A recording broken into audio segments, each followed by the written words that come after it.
Welcome back to Lesson 2. Eventually you're going to find that I will not call it Lesson 2 or Lecture 2. I'll call it the second performance, the second scene, the second act. And that's because I want you to think that when it comes to writing your book, we're not necessarily going to be thinking about writing. We're going to be thinking about performing. Just let that sit on your head for a while. Now, what I'm going to try and do in this particular presentation is give you an idea of some of the ways that this will begin to work for you. Now, I'm hoping that from our first presentation that there are certain things that are now clearer to you, and I'm hoping that you are a little bit inspired and motivated, because I really need to keep you inspired and motivated, energized to make this happen, because that's fundamental to starting your first book and certainly completing your first book. So that's where we're at. Now, what I want to do now is to kind of quote one of my mentors of years ago, who simply said to me is one of the best ways to begin a new project, in fact, perhaps it's the way you begin to live your life differently, is to simply ask yourself this question: could it be that everything that I have believed or understood about could be wrong? Could it be that the answers that I thought I had to those questions out there has changed? Could it be that I need to learn new things, do things in new ways? Now, most people don't want to change. They want to keep thinking and doing, and unfortunately that means they keep believing and performing in the same way. I'm not going to give you a sermon or a lecture about that, but I think you all know that proverbial line: if you keep doing and believing and acting the way you've always done, you'll probably get what you've always got. That's the way it works. Now, what I want to do is to show you how this new way of thinking about writing a book will work for you. Now, I want to begin by telling you is we're not talking about writing the great American novel. You're probably not going to do that. I don't know if anyone's going to do that anymore. You're probably not going to write The Gone with the Wind for our day and age.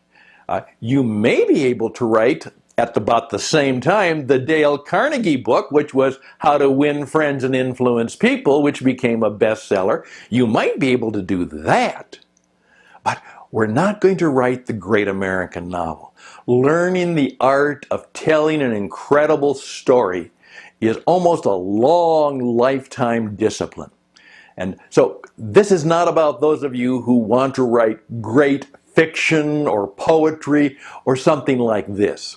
This is primarily for those people who want to write a book that will actually sell to people, be given to people, which will help them primarily get the things in life that they desire and perhaps avoid the disasters that they're afraid of. Remember, a good book helps me get what I desire and avoid that which I don't want to have happen, avoid or deal with the disasters that come my way.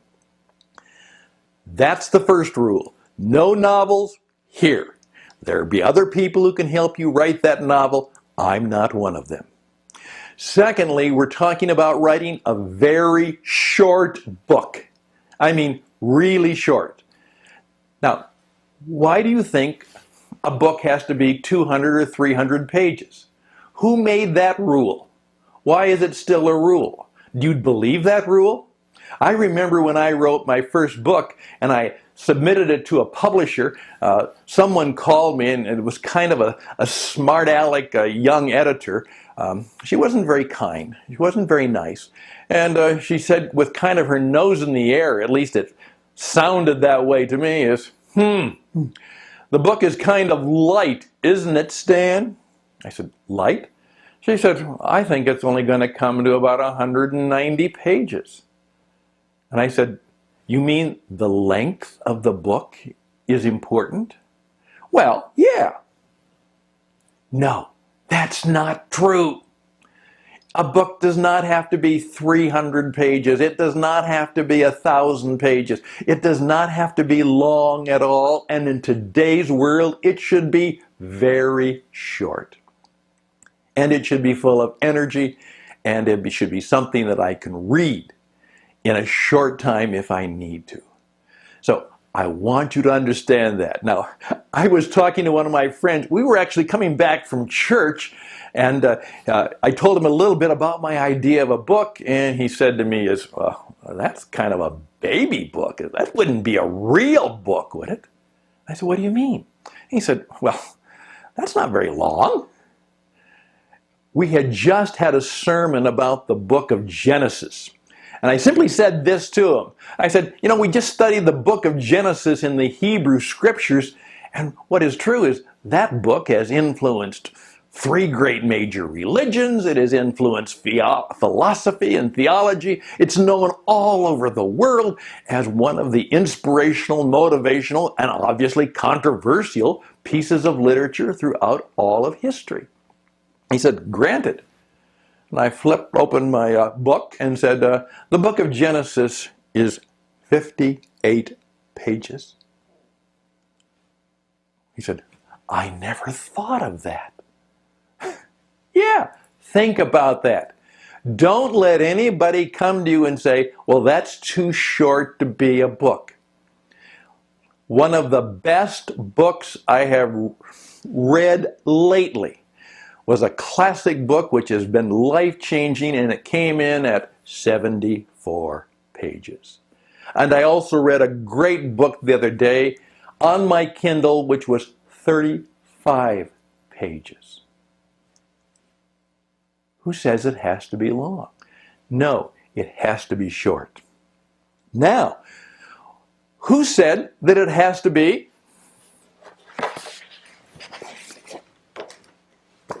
like this? Well, we all heard of audiobooks.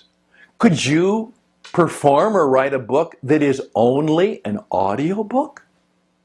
Why not? Could you write a book that is a video book? Why not? Could you write a book that would simply be an electronic book on a Kindle that you could continually update all the time and not have to worry about some of the mistakes or changes or revisions because you simply go in and update it? Remember now, books are multimedia. I still remember that, and this dates me, did you know that in the early days of paperback books, that the charge was that a paperback book was not a real book? If it had to have a hard cover and it had to be thick and had to have a fancy dust cover, it was called, that's what made it a real book. Who said so? So that's another change of mind.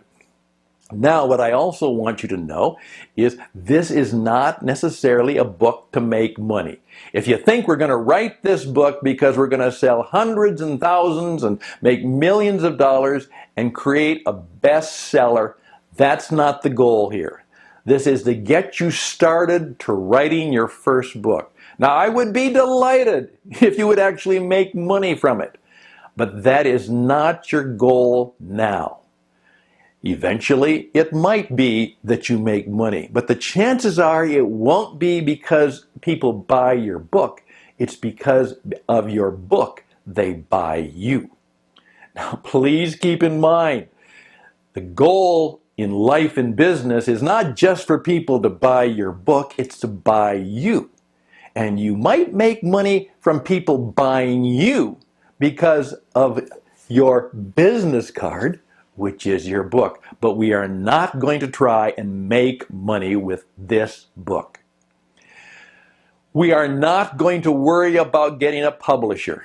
Now, there was a woman writing a similar course, and she is going to help you write a book and then get that book written and write that proposal and then go through the incredibly difficult work of sending out proposals and getting rejections. 20 rejections, 30 rejections, 50 rejections, and there are wonderful stories of people who actually got 100 rejections, and then on 101 they sold their book to a publisher. We're not going to deal with any of that stuff.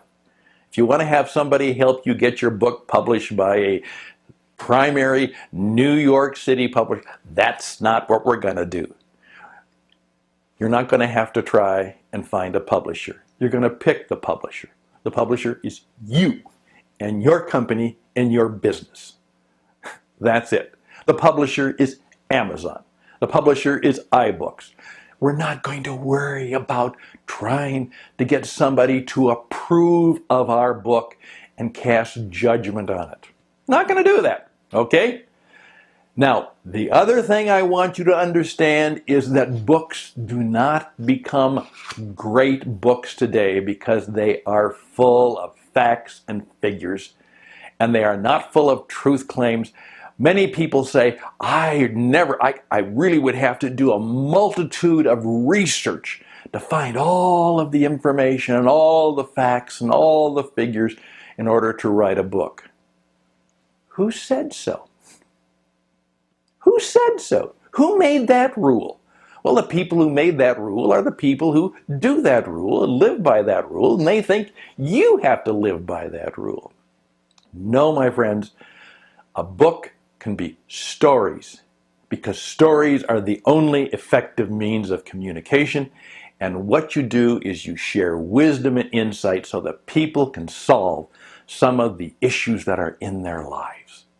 That's it. It's not facts, figures, and education. I am not interested in educating people. I am interested primarily in helping and inspiring and encouraging people. That's what I'm about. Education is something else. We're not going to write an educational treatise book so that people will know something necessarily. What we're going to do is help people become something that they want. There we go. That's the deal. That's the new deal. That's the real deal. That's the kind of book we're going to start writing. Now, what I've just done is taken away all of the fears of all of that other stuff. We're not going to worry about it. We're not going to worry about what other people are going to say or whether we'll get chosen or whether we'll make money. We're going to write a short, sharp, simple book that helps men and women live better, do better, be better, and they are attracted to you because of who you are and what you can do as you come into their lives, both as a writer and an author and as a wonderful human being. That's the deal. And that's what we're going to do. So again, just remember that as we begin to write our first book.